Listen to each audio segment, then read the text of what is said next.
actions on things such as financing development as well as implementation of the Kigali Amendment on HFCs, which is an essential point which we wish to address together to maintain our international climate commitments. The European Union will also be present precisely to ensure this leadership. Now the agenda, the climate agenda as I see it, in addition to subjects such as security and peace, are essential in this strong multilateralism, which we very much believe in and have just been talking about. The second point of convergence is the necessity that this partnership between China and Europe must serve as an example of cooperation in the field of multilateralism. We're talking about building what we've called strategic trust amongst us. At length, we discussed subjects of partnership, friendship, rivalry, which exist,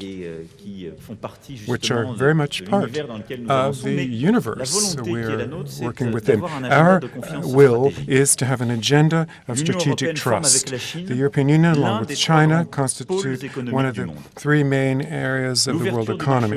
Opening the European market in this respect accompanied the spectacular emergence of China, bringing 700 million people lifting them out of poverty.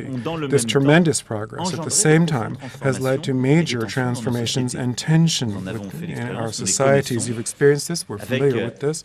There are imbalances which have come to the fore in terms of production, also knock-on effects in society and the economy. This has led to special tension, leading to legitimate calls for protection. Our shared will is to ensure that addressing these tensions doesn't lead to breaking up the international trade order into new trade conflicts, leading to any policies of stepping back or isolation. Together, what we want to build is a multilateral framework which is overhauled, more fair, more just, more balanced. The EU is one of the most open economies in the world. Together, in the next few days, during the EU-China summit, we wish to endeavor, and there's the G20 in Osaka as well, and also in upcoming months, we wish to endeavor to put together a shared agenda, a joint agenda to modernize trade multilateralism. In our shared interest, and in the globe's interest, the world's interest, we want to build new types of fair competition, building these new balances. On this point, we need to step up work currently being conducted between China and the European Union on modernizing the WTO to better address, within a framework of cooperation, questions of transparency, excess capacity, state subsidies and dispute settlement. We have the intention, we discussed this at length. The challenge will also be to actually translate into facts, the fact that cooperation is more beneficial than confrontation. We have more to win from openness than from being closed. The partnership between EU and China here as well can and must serve as an example, achieving tangible results at the upcoming summit EU-China, specifically on the overall agreement on investments and geographical indications. Then a fourth focus of convergence during our discussions, as I see it, is this necessity to strengthen our dialogue, to have a shared vision of the future of multilateralism through initiatives established in various places. China currently is playing a role compliant with its rank and power.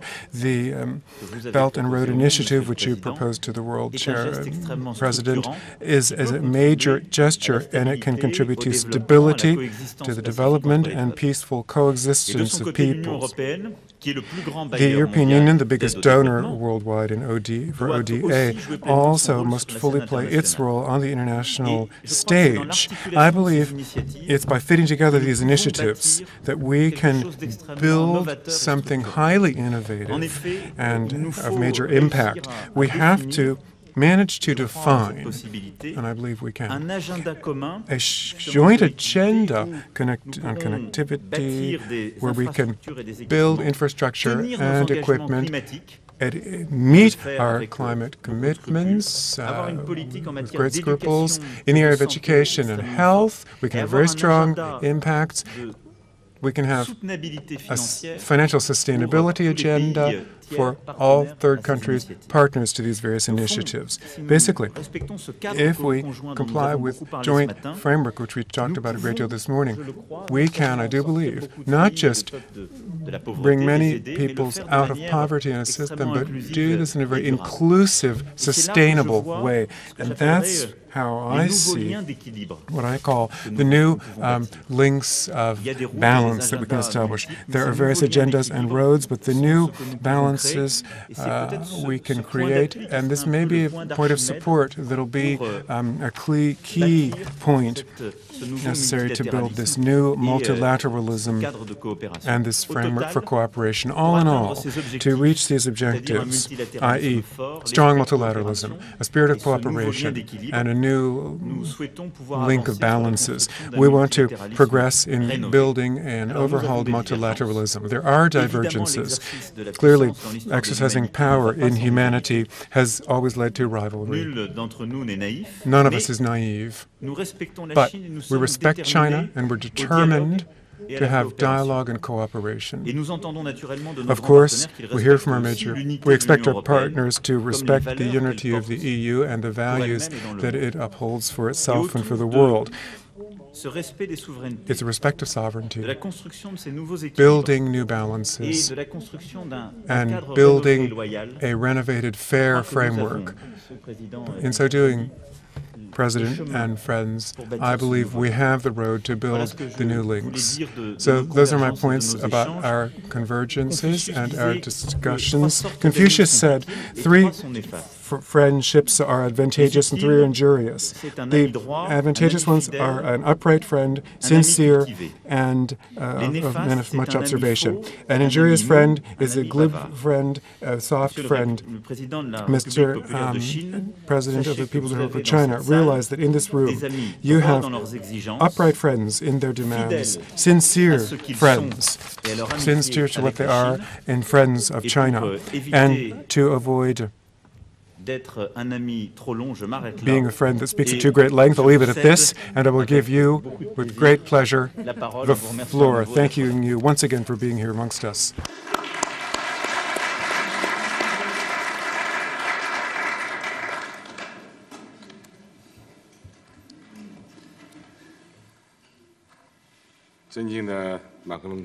President Macron, Chancellor Merkel, President Juncker of the European Commission, ladies and gentlemen, dear friends, it's great to be here in March in Paris, which is a vibrant season of spring.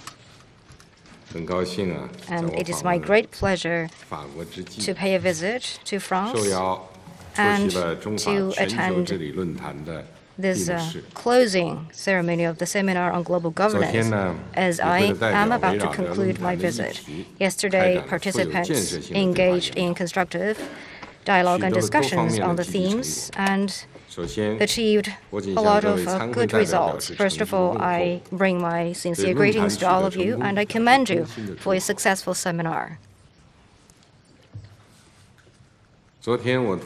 Yesterday, in my talks with President Macron, we also discussed and exchanged views in an in-depth manner on global governance, and we reached a lot of important common understanding. Both China and France are important participants of global governance. When it comes to the maintenance of world peace, security, and stability, upholding multilateralism and free trade, and supporting the UN in playing a greater role, we share extensive political consensus and strong foundation for cooperation. China and France are both committed to mutual respect, mutual trust, equality, openness, inclusiveness, and win-win results, and we stand by together the basic norms governing international relations, and we work jointly to improve global governance. And we have become important force for maintaining world peace and stability and promoting human progress. Just now we spent over an hour on the discussion of global governance.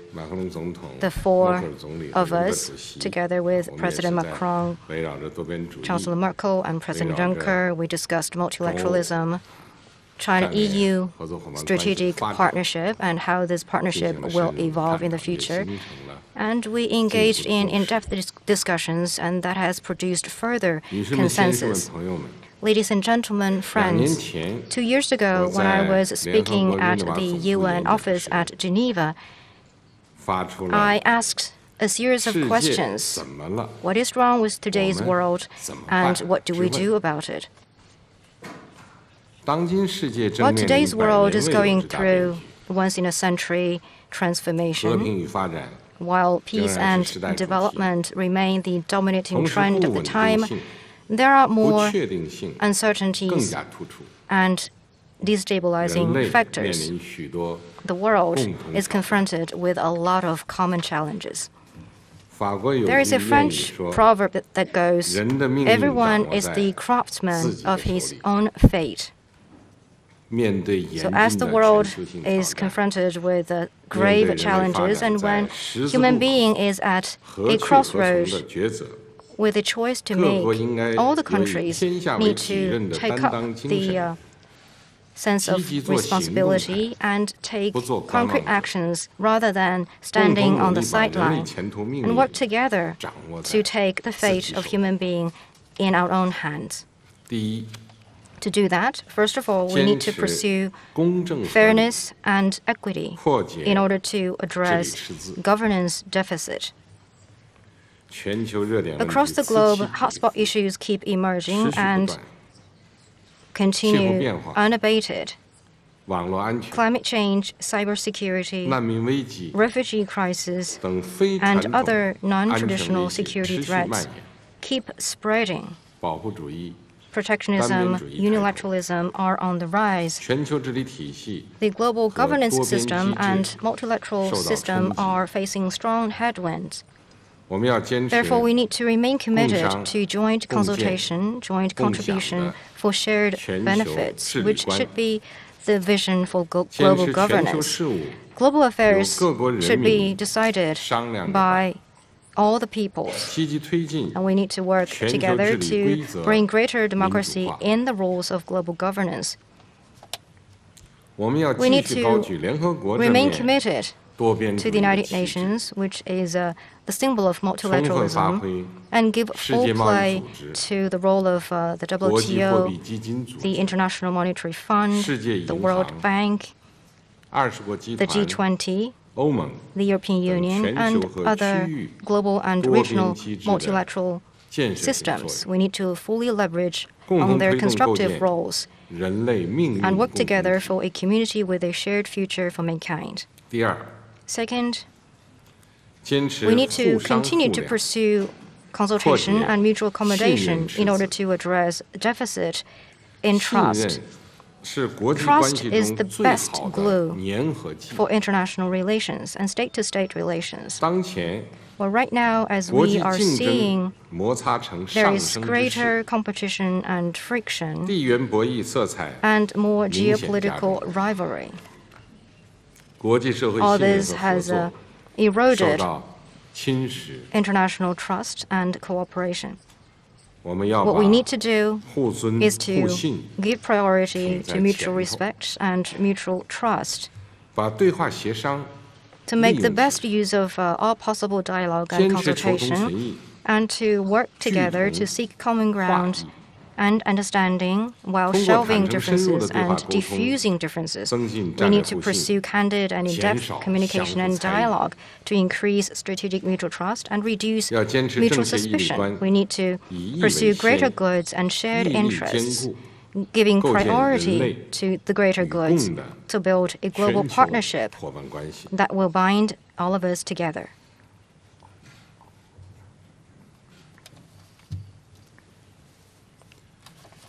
We need to promote inter-civilizational dialogue in order to increase mutual understanding, and that people across the world will build stronger friendship, respect each other, and trust each other.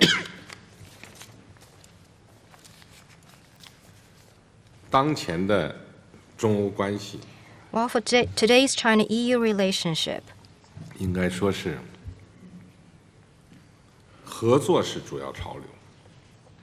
Cooperation is the defining feature, even though there are differences or competition to some extent. Such competition is a constructive competition, and cooperation far outweighs competition. And we need to increase positive energy. We are marching forward side by side, and we are sharing will and woe. We cannot let mutual suspicion to get the better of us. And we must not always be guarded against each other and worry that they may do something behind our back. That is very important. That is something that we need to avoid. We need to take precautionary measures. Third, we need to stick together to address peace deficit. Well, in today's world, the security environment is still a source of concern. Local wars and regional conflicts are continuing.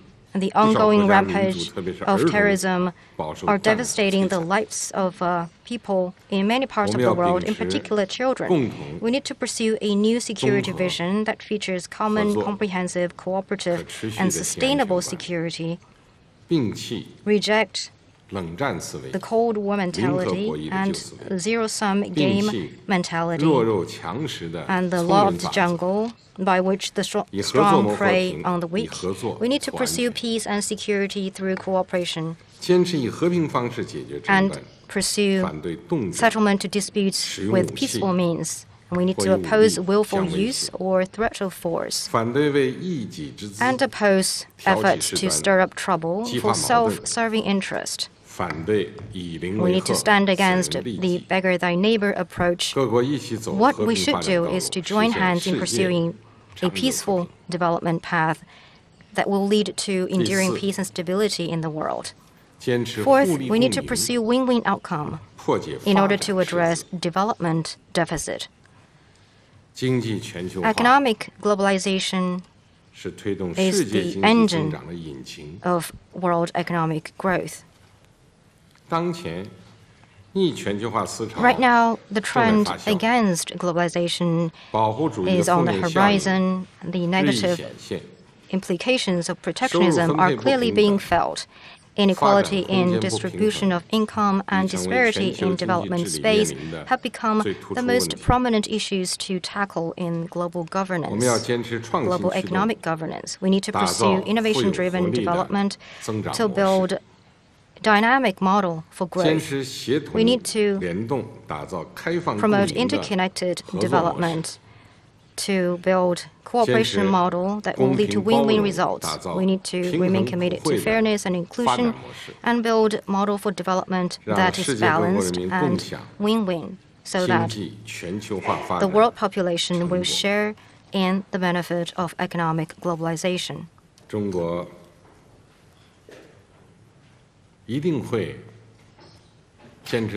China will continue to push forward reform and opening up. That is for sure.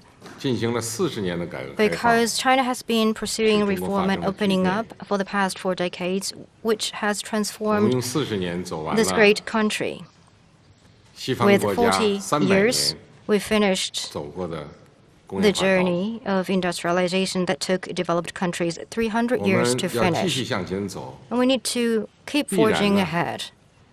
And when we do that, we will for sure continue with reform and opening up, and at the same time adapt ourselves to the new circumstances and open up further. China supports necessary reform to the World Trade Organization in order to build a more open world economy, maintain the multilateral trading system, and to guide economic globalization toward a healthy development. The Belt and Road Initiative has substantiated the vision for international economic cooperation and multilateralism. It provides an important pathway toward global growth and common development. China welcomes active participation of France and other countries in the building of the Belt and Road. Ladies and gentlemen, friends, China and France enjoy this long-standing friendship. This year marks the 55th anniversary of our diplomatic relations. Our two countries have already conducted a lot of strategic cooperation, and there is yet a lot of potential to further tap. As our friend said, if you want to get the best view of Paris, you have to mount the Eiffel Tower. Under the new circumstances, we need to stand high and look far and work together to intensify cooperation. We need to deepen traditional area cooperation, including nuclear energy, aviation and aerospace, agriculture and food, medical care and health, and automobile manufacturing. At the same time, we need to accelerate cooperation in emerging areas, such as the green manufacturing, digital economy, artificial intelligence, financial services, and sustainable development of cities. We also need to work more closely together on climate change and comprehensively implement the Paris Agreement, and to work together to bring about positive outcome from this year's UN Climate Summit in order to deliver greater benefits to our two peoples and people across the world.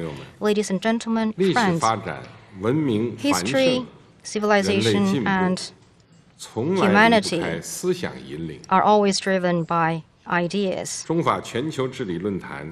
This seminar on global governance will provide strong intellectual support for our two countries' efforts to participate in and promote global governance.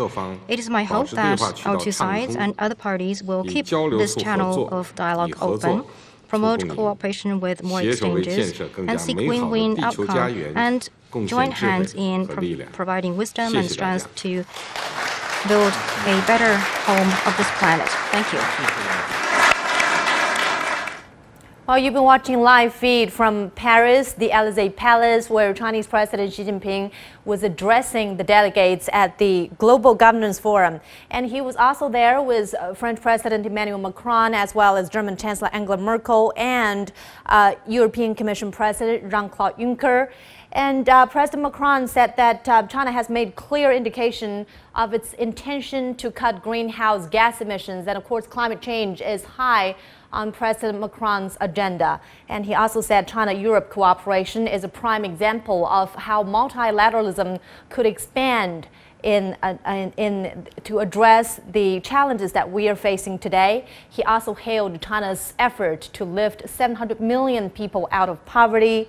And of course, President Macron also called for open and greater transparency in its cooperation with China. And also he acknowledged that China and France have this shared vision to uphold multilateralism.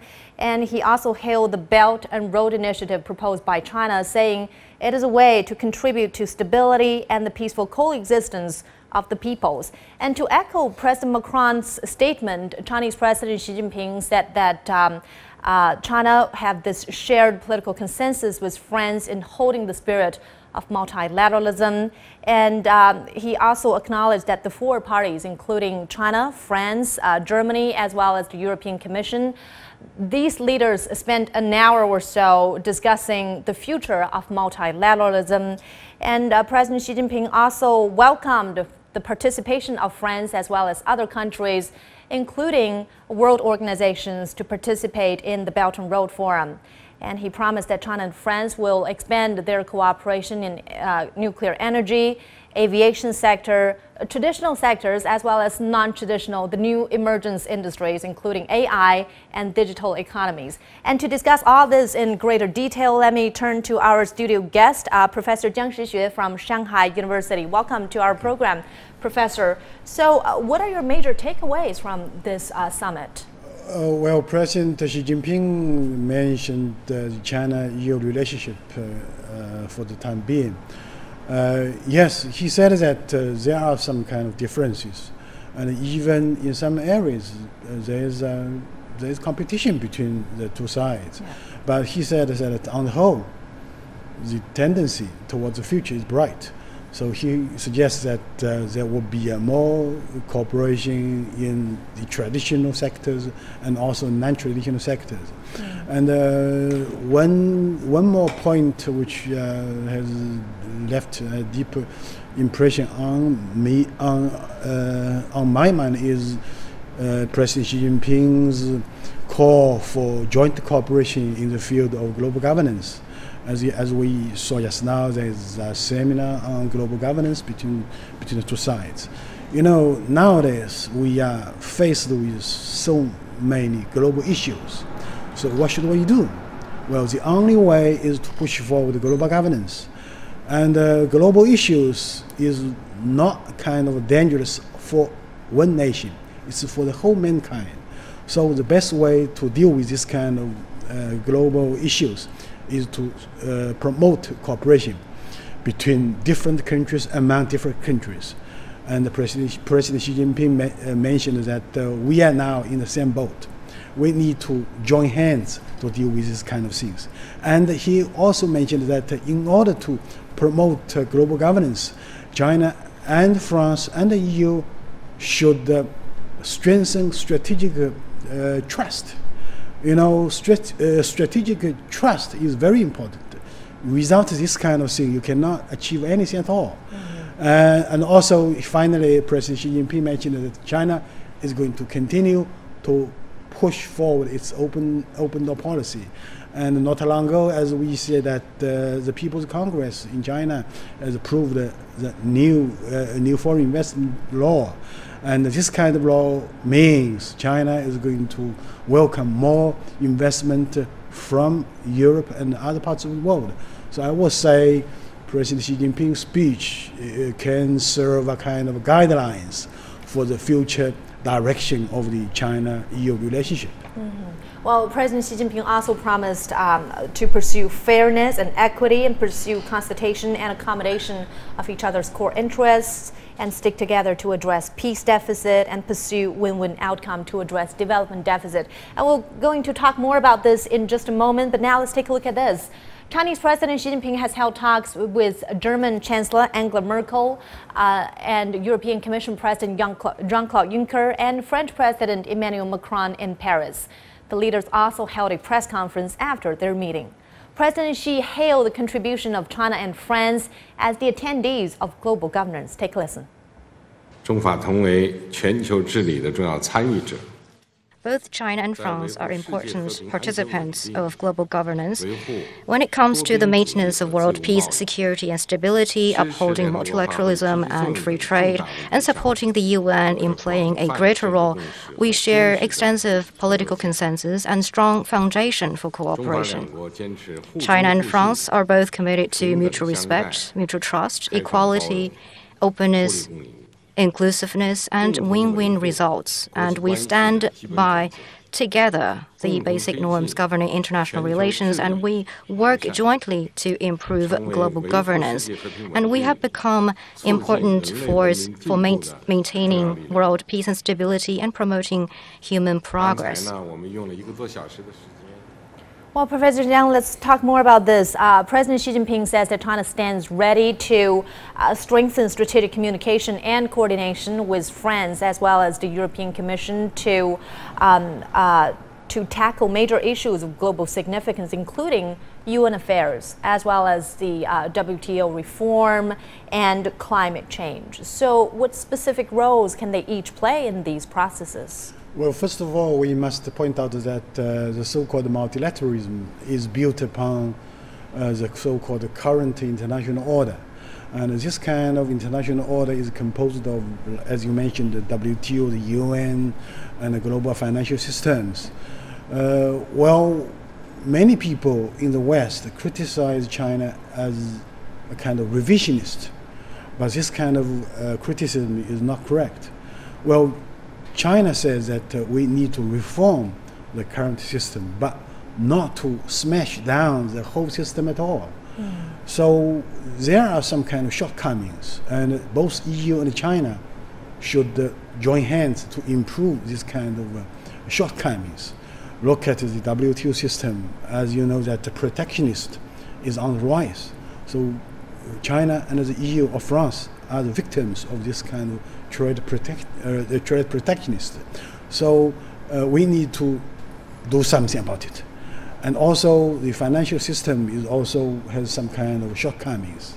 Now the international financial system is dominated by the US dollar. And France and China should join hands because the currency euro is playing a very important role. You know, on the whole, I think as President Xi Jinping said, we have so many common grounds to deal with this kind of global issues. So I would say in this whole process, there will be some kind of differences. But I should say, as you also mentioned, the climate change. And climate change is, of course, very high on President Macron's agenda. President Xi Jinping didn't make new pledges. He renewed China's commitment to cutting greenhouse gas emissions. Yes, as a matter of fact, over the past several years, China has achieved a lot. And China's achievements has been recognized by the global, I would say, by every country in the world. Now, for this climate change, we have already agreed on a basic principle. It's called common but differentiated responsibility. And every country should do something. And China has done its part as a developing country. But some country, well, as you know, the US has withdrawn from the Paris climate agreement. I hope no other country will follow the steps of the US. So the Paris climate agreement is a milestone for global cooperation. So I think that's why France looks at this kind of agreement with a very happy mood. So China supports France in achieving this kind of global responsibility. Yeah. So, well, in the future, we need to do more to ensure that this Paris climate agreement can be fully implemented. Right. All right. Thank you so much, Professor Zhang Shixue, for sharing with us your thoughts on this. And that's going to do it for this hour's update, our special coverage on Chinese President Xi Jinping's visit to France. And now up next is Asia Today. Stay with me.